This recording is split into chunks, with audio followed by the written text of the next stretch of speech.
सालाबादप्रमाणे यंदाही नाशिक स्टार न्यूजच्या मुख्य कार्यालयात श्री गणेशाचे मोठ्या उत्साहात स्थापना करण्यात आली। यावेळी पंचवटी पोलीस ठाण्याचे वरिष्ठ पोलीस निरीक्षक श्री मधुकर कड साहेब यांच्या हस्ते श्री गणरायाची आरती करण्यात आली।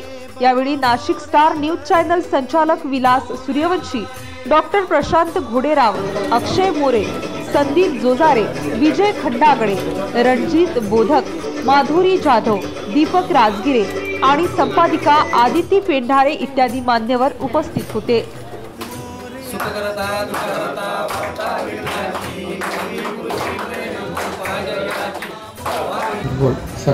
ओके। पंचवटी पोलीस स्टेशन तर्फे तसेच नाशिक पोलीस आयुक्तालयाच्या वतीने मी सर्व नाशिककरांना गणेशोत्सव 2024 साठी हार्दिक शुभेच्छा व्यक्त करतो। पोलिसांनी दिलेले जे नियम आपल्याला सुचवलेले आहेत त्याचं आपण पालन करावं, गणेशोत्सव आनंदाने साजरा करावा एवढीच मी अपेक्षा व्यक्त करतो। धन्यवाद।